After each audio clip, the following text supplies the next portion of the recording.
अस्सलाम वालेकुम। 2022 जो जेको मोस्ट कॉमन तरीन कैंसर हो उहो औरतुनि जो छाती जो कैंसर हो, जंहिंखे असां ब्रेस्ट कैंसर चवंदा आहियूं। रुगो 2022 में 6,70,000 मौतूं थियूं ब्रेस्ट कैंसर जे करे।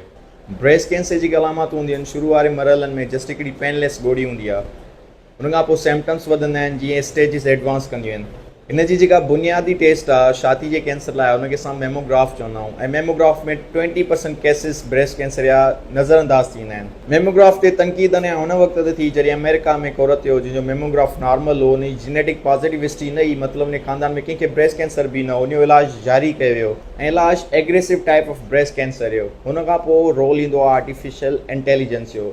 2020 ऐं 21 ऐं 2022 जा स्कैन्स MRI स्कैन्स ॾिना विया आर्टिफिशियल इंटेलिजेंस जे डेटा मॉडल खे ऐं रेडियोलॉजिस्ट डॉक्टरनि खे।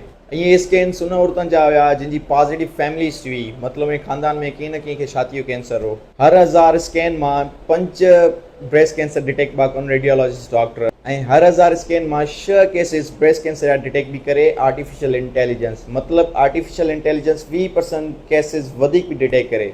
रुगो हिते ई आर्टिफिशियल इंटेलिजेंस ब्रेक नथी ॾे। अॼुकल्ह आर्टिफिशियल इंटेलिजेंस एतिरी एडवांस थी वई आहे त 5 साल पहिरियां ई जेके नॉर्मल केसिस आहिनि मेमोग्राफ या जिन खे हिन महिल ताईं ब्रेस्ट कैंसर न थियो आहे, उहो 5 साल पहिरियां ई प्रिडिक्ट थी करे त इहे मेमोग्राफ अॻिते हली करे हिन औरतुनि में 5 सालनि खां बाद ब्रेस्ट कैंसर थी सघे थो। 2010 खां हिन महिल ताईं आर्टिफिशियल इंटेलिजेंस जे करे 17 लख नौकरियूं ज़ाया थी वयूं आहिनि, ऐं अॻिले 3 सालनि में चयो थो वञे आर्टिफिशियल इंटेलिजेंस जीअं एडवांस कंदी त 8 करोड़ 50 लख नौकरियूं वधीक ख़तमु थी वेंदियूं। त माण्हुनि खे आर्टिफिशियल इंटेलिजेंस खां काफ़ी भउ हूंदो आहे, जॉब सिक्योरिटी जो मसलो हूंदो आहे, जीअं रेडियोलॉजिस्ट डॉक्टर थी हाणे हुन खां वधीक आर्टिफिशियल इंटेलिजेंस केसिस डिटेक्ट थी करे।